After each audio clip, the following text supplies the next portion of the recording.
Hey there, Mr. Redder here. Welcome back to another episode of Reddit Podcast Stories, where today, my Karen ex kicked me out of our house and we have a 4-month-old baby together. I'm really just looking for any words of advice, consolation, or even a reality check. I'm so torn up right now and the sadness is eating me alive. We've been together for just over 2 years now. We found out she was pregnant 1 year into our relationship, and after so much back and forth on both parts, we decided to keep the baby. The baby was born 4 months ago, and he's the biggest joy in our lives. I love him with all of my heart, and my partner, well, my ex, does too. And I'm so happy that she's the mother of my baby because I love so much about her, from her beauty and her likes and her dislikes to her imperfections, but most of all, the way that she cares for our baby. I work more than full-time in order to pay our rent, groceries, leisure, clothing, etc. for her, the baby, and myself. I'm working extremely hard to provide her with the ability to be a stay-at-home mother in one of the most esteemed cities in Southern California.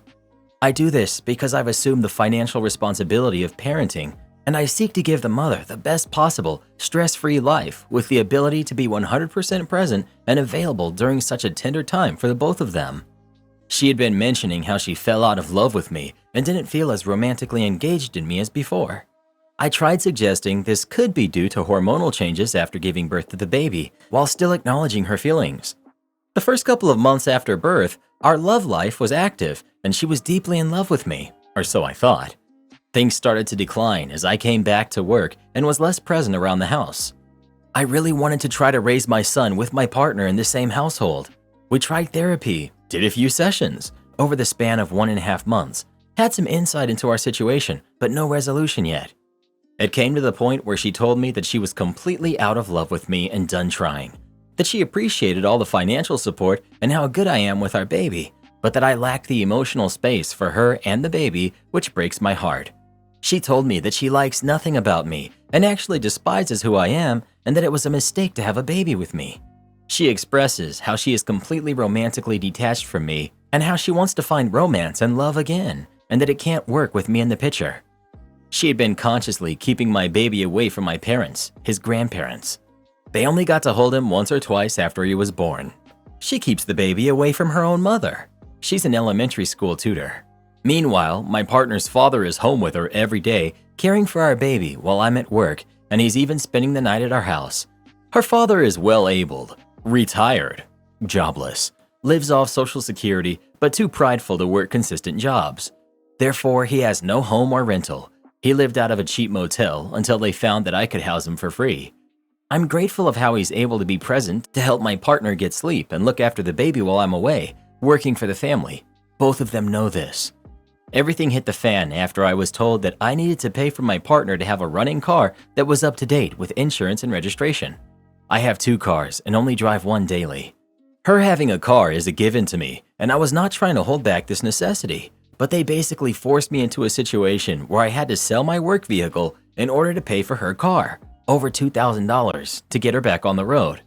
I didn't see her car as high priority, considering her father was living with her and was driving her into town every day, and I picked her and our baby up after work daily. I asked if there was any way that I could have some help in this situation, perhaps from her father, and that my work vehicle greatly facilitated my work life. She took this as me not being willing to sell my car, and me not wanting her to have a working car. She walked out to her father, who came back angry and aggressive, asking me why I always push back to stop getting in the way of everything and do what his daughter says. I simply told him I have no problem in getting her car up and running and that I misunderstood just how high priority it was considering the situation. He told me I had to grow up and got extremely aggressive towards me. Her seeing her father in this state really triggered her, as she views him in a very good light and almost whatever he says goes in her mind. I was then kicked out of my own home on the premise that she needed 3 nights of space and this relationship wasn't working. It has since been 2 nights. She let me see my son for 30 minutes yesterday. Half of the time he was sleeping. The other half I was trying to spend talking to her. We were in a busy environment and didn't get anywhere. She hears what I have to say, but has no feelings or empathy for me. She says we will do 3 more nights and then we'll see. I'm now kicked out of my house, living on friends' couches, while her and her father are living in the 2-bedroom space with 4 beds that I have paid for nearly 12 months. I can't believe this is my reality, and I'm absolutely devastated that I can't be with our baby or sleep under the same roof as them. As a father and protector, this is my biggest nightmare. Somebody, please give me insight. Get a lawyer ASAP. Look into what rights you have in your area and get everything you need in order to be in your kid's life. Do not move out. She has the upper hand then. She can't keep the baby from you, and that's their home and yours. If you leave voluntarily, she just gets that space to herself. Her dad doesn't seem stable to have around. Write everything down and start communicating via email. Bro, why are you even here? Everyone is explaining to you that you're being a doormat, and your response is, "But I like being a doormat." Then continue being a doormat, but don't pretend like you're asking for advice on how to not be one. What have you left out? This doesn't add up at all. She sounds like something triggered her.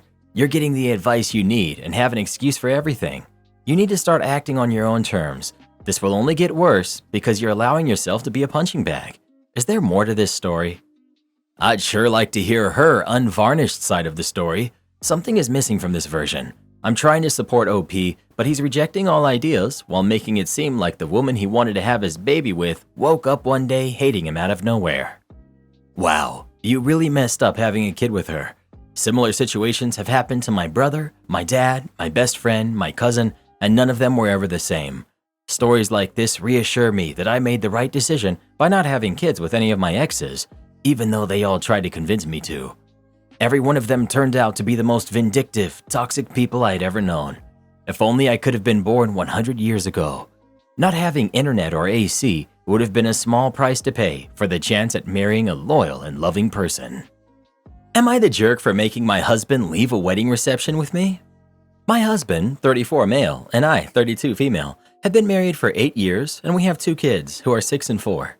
I'm currently 7 months pregnant with our third. This has been by far my worst pregnancy. Overall, health-wise, me and the baby are fine, no major issues. But the general fatigue and discomfort of being pregnant while also having 2 other kids to take care of is wearing on me. I've also had more nausea and terrible heartburn. As a result of me being tired literally all the time, my husband has had to take on a lot of additional household and childcare duties. He's been great about it, and things are still running smoothly, even though I can do about 1/3 of the household and kid stuff that I usually did. This past weekend, we attended a wedding for one of my friends from college. My husband knows a lot of people in this friend group, and he was really looking forward to some adult social interaction. The wedding was a 3-hour drive from our place, so he got his parents to babysit and booked a hotel so we wouldn't have to drive home and we could enjoy the reception. I felt fine all day up until halfway through the reception. It was like I hit a wall energy-wise and started getting terrible heartburn. My husband was off mingling with people while I pretty much just sat at the table for over an hour talking with whoever came by to say hi. My husband came over to check on me and I told him I wasn't feeling well and I wanted to leave. He asked if I would be comfortable taking the shuttle back to the hotel by myself so that he could stick around and keep socializing. I told him I want him to come back to the room with me in case I start feeling worse so that he can take care of me. He didn't protest or argue with me, but he did give a big sigh in the okay, fine kind of way. When we got back to the room, I was so exhausted that I fell asleep immediately. He was short with me all morning as we were getting ready to leave. A lot of one-word answers kind of stuff. On the way home, I asked him what his deal was, and he said he's frustrated that I made him go back to the room with me, only for me to fall asleep. He said if he knew I was just going to fall asleep, he would have stayed at the reception for longer. He said this was the first social interaction he's had in months, and with the new baby coming, will probably be his last social interaction like that for months again. I told him that I didn't make him come back with me. I just told him I wanted him to in case I felt worse. I also told him my health should be his priority over any social event anyway. He said that wasn't really giving him a chance because if he stayed, even if I fell asleep right away like I did, I would still hold it against him that he chose wrong. He said he was just enjoying behaving like an adult instead of a dad for one night, and he's allowed to be frustrated that was cut short.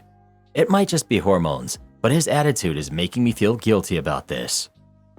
You're the jerk. You had heartburn. You weren't in any danger. You ruined his night, and it sounds like you did it out of jealousy and selfishness. You're the jerk. You had heartburn. What exactly would taking care of you entail? I feel sorry for your husband. I can only imagine what his day-to-day life is like living with a princess. You're the jerk. You're a big girl and could have taken the shuttle to the hotel. If you started to feel worse, you could have called him. Seems like this night meant a lot to him and you could care less. Yes, you are pregnant, but it doesn't mean that he is there to be your handmaid. You ruined his night. You're the jerk. Am I the jerk for altering my wedding dress instead of giving it to my sister who can't afford it? I need an unbiased opinion on this because I don't know if I was the jerk or not. So I was supposed to get married 2 months ago to my ex-partner of 5 years. Sadly, we broke it off because he cheated on me during his bachelor party with a dancer. I had this very beautiful dress that cost me around $2,000 out of my own pocket. I had been very depressed since everything happened because I felt it was somehow my fault for not being hot enough or not giving him what he wanted. So last weekend I decided to take my power back and I began altering the dress. I've been sewing for 15 plus years, so I know what I'm doing. I cut it a bit, changed the color to something less wedding-y, and after a week of work, I had a beautiful gown that I could use for more stuff. The problem comes now. I uploaded that picture of the dress to Instagram with a caption that said something along the lines of, "You can change the worst memories," or something like that. My sister hits me up and asks me if that was my old wedding dress, and I told her yes. She then called me and asked me why I had done this. I asked her why it was such a big deal, and she told me that I could have waited till after the wedding. I was so confused. Then she reminded me that when we were staying at the hotel where my wedding was supposed to happen, my mom and sister were there cheering me up, and my sister said something along the lines of, "Oh, well, if you're not using it, I will." We all laughed, so I thought it was a joke because it was never brought up again after that. She just asked me once what material it was, so I assumed she wanted something similar. Now my sister is mad at me, and my mom says she understands our point of views, but that I could have waited 5 more months until after her wedding to take my power back. Am I the jerk? Edit. What is wrong with some of you? Suddenly, I'm the jerk for leaving my ex for cheating on me because it doesn't count because it was his bachelor party? Do you know how relationships work?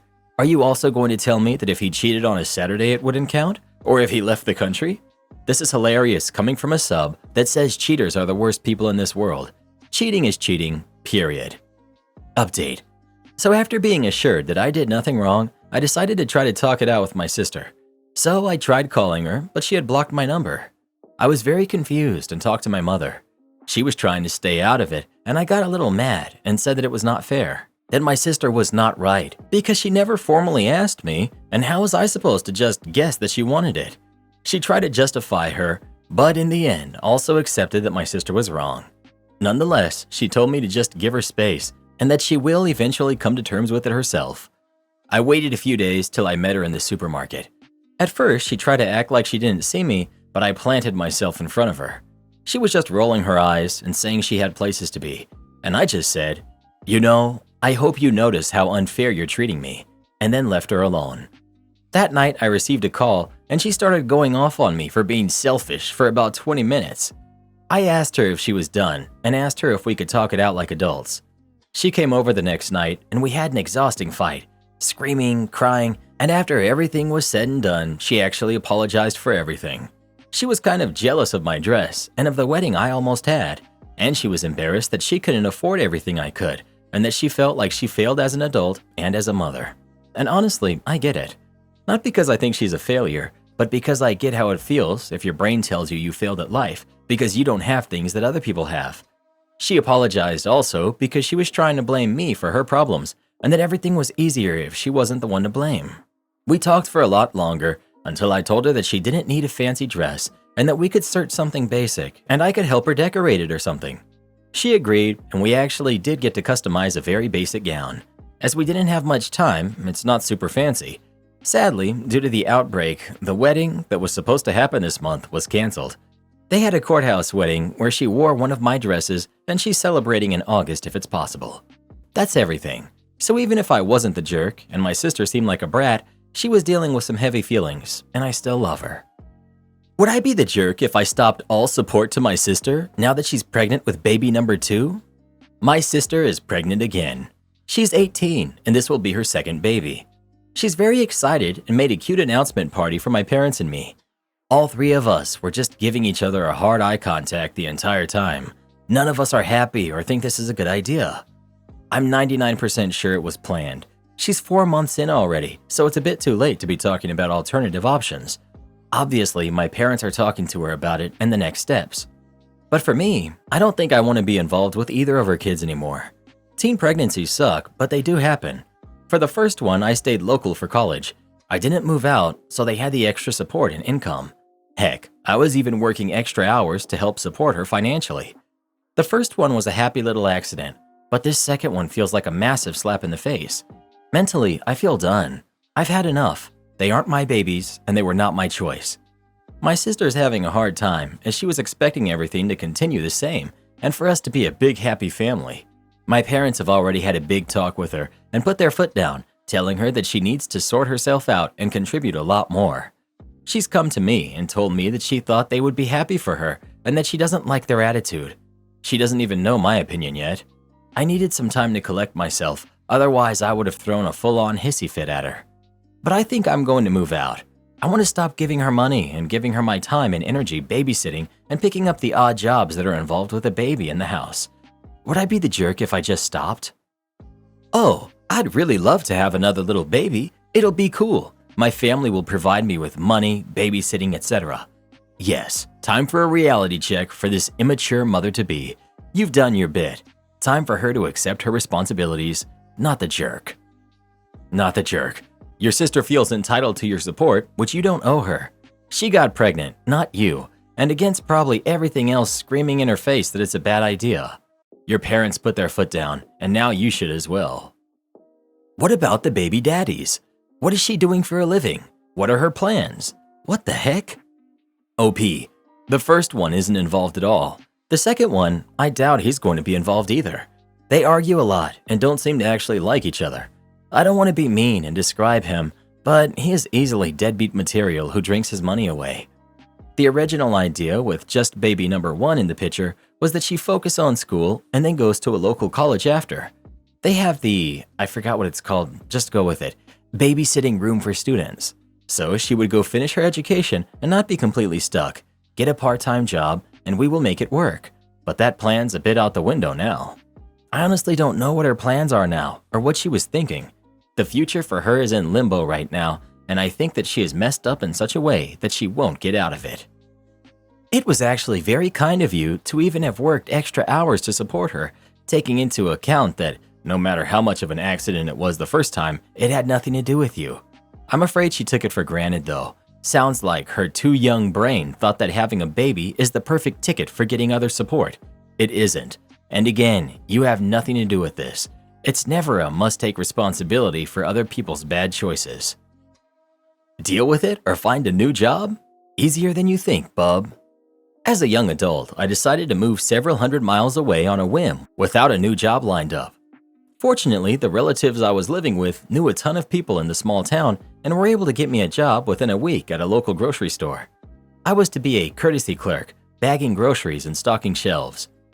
Immediately, I made friends with coworkers, and some of the customers weren't too bad either. However, management was a different deal.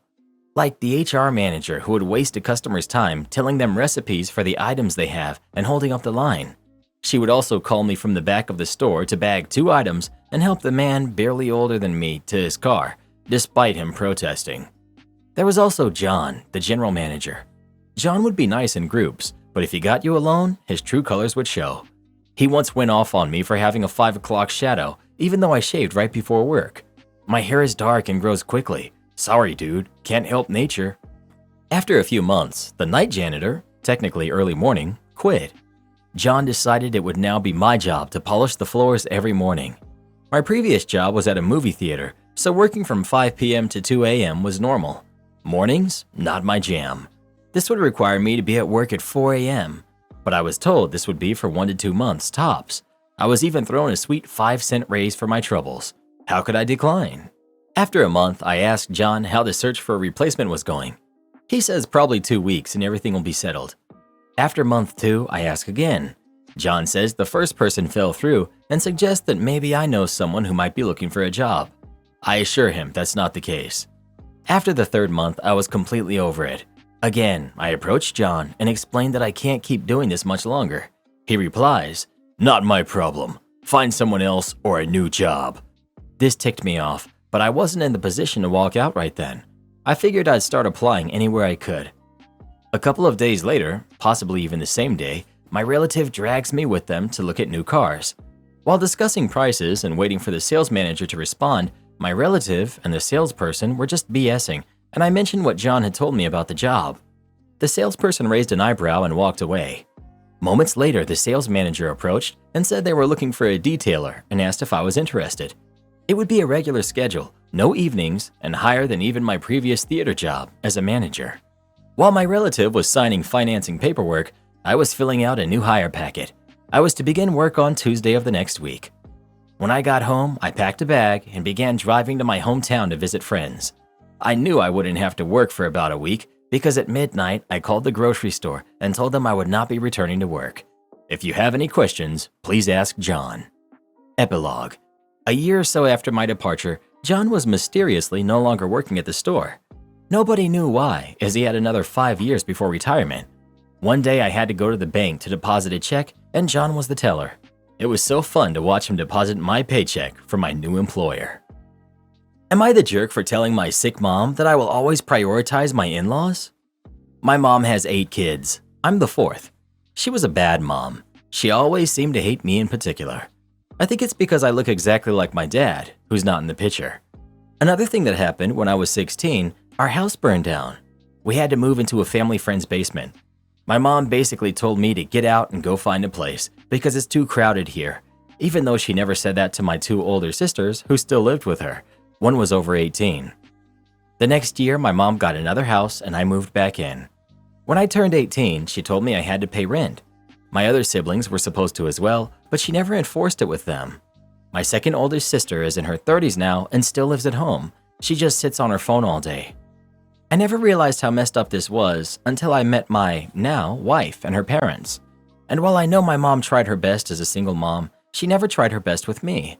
That's my therapist talking. Now my mom is trying to repair her relationship with me. She has skin cancer. She got it taken out, but the margins were positive or something. She's not passing tomorrow or anything, but she does need more surgery. She invites me for holidays and calls every few months to rant about my other siblings. She called me last week and asked me to come over this weekend. I said I need to ask my wife what day we're going to her parents' house. She said, "Why can't you set a date with me and then go to your wife's parents' house on the other day?" I told her that I will always prioritize my wife's parents, and they and my wife always get to pick the day. She acted all sad. I said, "Sorry, I didn't mean it like that, but we both know I did." Now my younger sister, who is her favorite, is asking me, "How dare you?" She told me mom called her crying.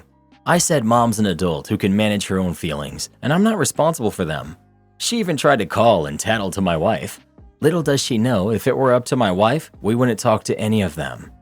My sister said that upsetting an older sick person can make them take a turn for the worse, and if anything happens to mom, it's on me now, and I need to call her and tell her I love her. My wife says don't worry about it.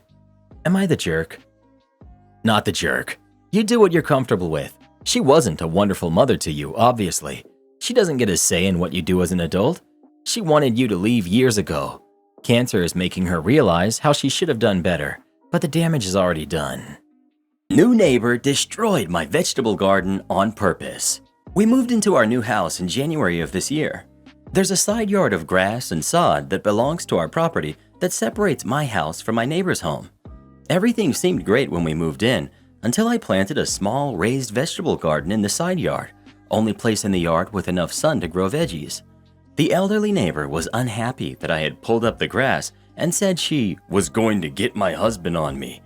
My husband loves my garden and the fresh veggies that we get from it daily. Neighbor was quiet for a few months, happily accepted any produce I offered to her. Then out of the blue, she calls code enforcement on my garden, saying it was full of dead plants. Code enforcement came out, saw a garden with no dead plants and tons of melons and peppers and laughed, said that I was not violating code and my garden looked great. Neighbor wasn't happy that code enforcement did not make me remove my garden, so she proceeded to trespass onto my property and mow over all of my watermelon and cantaloupe vines, destroying all of the melons that weren't ripe yet. I approached her and told her not to trespass or mow on my property. She turned away and walked off without saying anything and continued to mow on my property.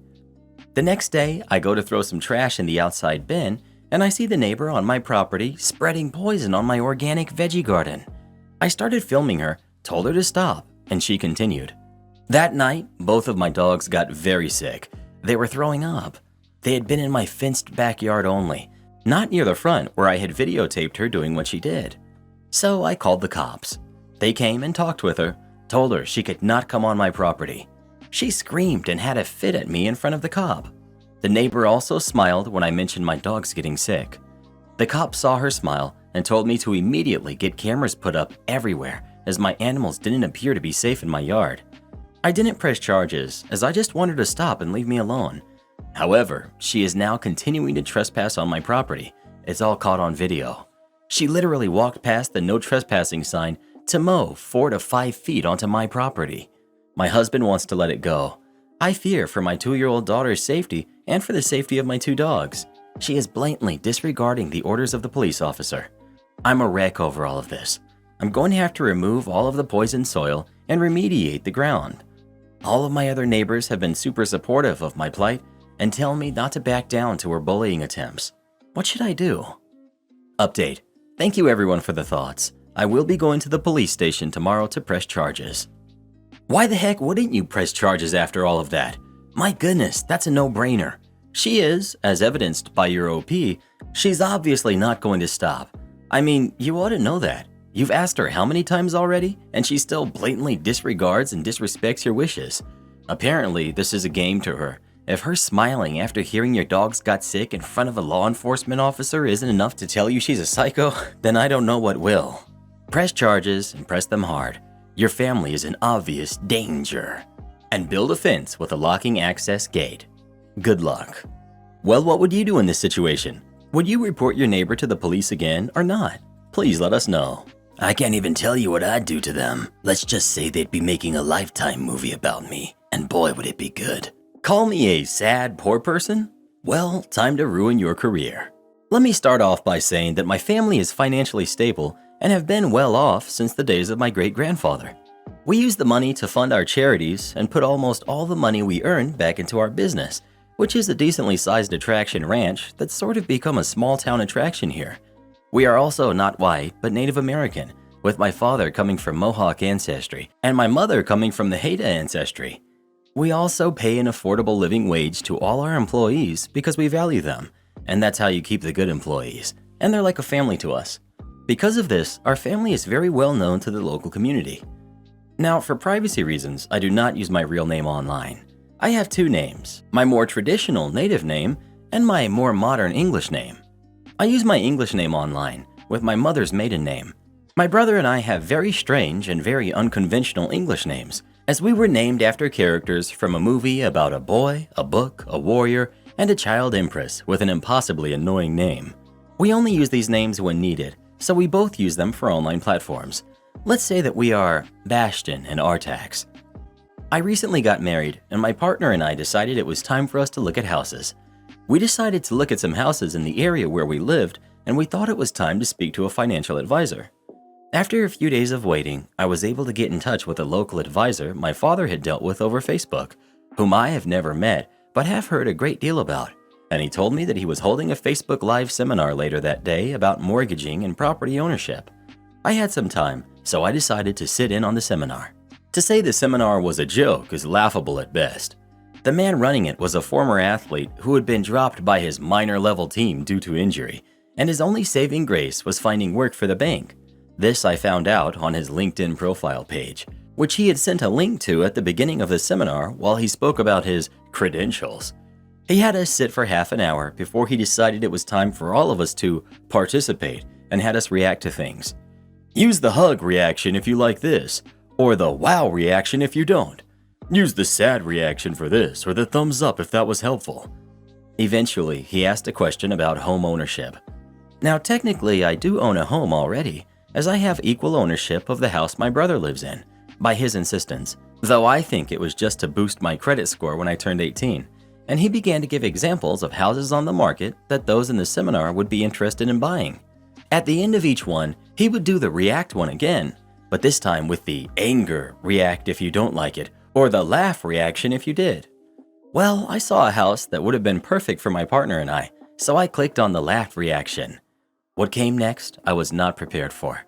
Instead of continuing on with the seminar, the man running it decided he wanted to vet those who said they wanted the houses he had shown. I honestly have no idea why, but when he came to my name, I guess he clicked on my profile and saw my picture. Now, my picture isn't the worst thing in the world, it's just a picture of me in a silly Halloween wig smiling. I'm a goofy person and all my friends know it. He had judged me based on my profile picture alone. He couldn't see my profile because we aren't friends, yay for privacy settings, and said the following. Why is there always at least one sad poor person with a weird hair color in these seminars? They're for actual people who want to actually buy a house. You can go back to wherever you came from and buy a house with whatever money they used there. Now, what the advisor hadn't known was that I had been recording the seminar through my computer so I could show my partner what had been said. They were out of the house at the time and had asked me to record it for them on my computer and to go through it with them when they came home. To say I was upset by this was a slight understatement. I was mad, not for me, but for others this guy had probably treated this way. He had based a decision solely on the way I looked, without knowing me, my financial background, or anything else about me. How many others had he done this to? Then a thought came across my mind. This is a man who had dealings with my father, his friends, and their friends, all of which had their investments in the bank that he worked in. Now, I wasn't a member of said bank, but I had been planning on using them when the time came for buying a house. I wanted to get back at this guy who had treated me so poorly, and I wasn't even a customer. Now it was time for the pro-revenge. I started off by calling my parents, both of whom have sizable investments in the bank as well as business accounts with them. I told them what had happened and sent them the recorded video where you could clearly see my profile in the shot and what he had said. I swear, I saw my father turn as bright as a red LED light, and my mother tried to calm him down, as she usually does, but I knew it was no use. My father left to call his friends, while my mother made sure I was all right. I am. See, my parents were one of the two big accounts at the bank where this advisor worked. The other belonged to one of my dad's longtime friends and the father of one of my best friends. I told my parents that I just wanted to make sure that they hadn't been treated like I had been, since my mom often dyes her hair crazy colors when we do fundraising at the ranch, and my dad has had to give himself an undercut for a few years due to needing surgery, and he has hair longer than I do. I wouldn't know the repercussions of this one phone call until the next day, when my dad showed up at my current residence and told me he was taking me out for the day with his buddy. I said I'd go with them because you do not say no to two giant 6'10" native dudes who handle horses day in and day out and are built like brick houses. I got into the truck and we drove into town. We arrived at the bank after a quick stop to Starbucks, and the three of us entered. My father and his friend were immediately greeted by the greeter at said branch, and the first thing my father's friend says is that he wants to meet with the branch manager ASAP. My father says the same, and the three of us wait as she gets the manager on the phone. The bank manager, who I have met before, greets the three of us. My father tells me to wait in the lobby, and I watch as they disappear into the manager's office. Now, what I'll tell you next are the words that came straight from my father's mouth. As the three of them sat in the manager's office, both my father and his friends say that they're going to close all of their accounts, effective immediately. All the stocks, investments, business accounts, everything will be closed by the time they leave the office. The branch manager is stunned and asks why, to which my father pulls out his phone, and he plays the video I had sent him to said manager. My father says the manager looked as white as snow when he saw it, and immediately I could hear this from the lobby, yelled out for said financial advisor to, and I quote, "Get in the office right now." That's when I saw the advisor who had belittled me online run into the office. The manager asked the advisor to explain himself, to which the advisor tried to play it off as a joke. My father and his friend told him they had the entire recording of the seminar, and that no, he wasn't joking, and they were now pulling all their accounts out of said bank. The advisor, now seeing he had been cornered, practically started begging them to stay, saying that he will apologize to me and that it was all taken out of context. My father looked to his friend, who then said, "Sounds like something a sad poor person would say." He then made sure his accounts were closed and everything was set before he left the office. My father did the same as the advisor began to tremble. Before he left the office, however, my father extended a hand to the advisor and said, "I think you might have forgotten who I am. I'm Dad's full name, father of Artax, Mom's last name. We left, and a few weeks later, I saw the same advisor as I was walking into town, behind the cash register at the Starbucks. I believe he saw me when I walked in because he suddenly had something to do in the back room and didn't leave until I left the store. Do this next. Tap here on your screen to come see our new podcast playlist, where you'll find thousands of hours of the best stories you've ever heard. Or tap the one on the right. That episode is specifically just for you, based on other videos you've enjoyed the most.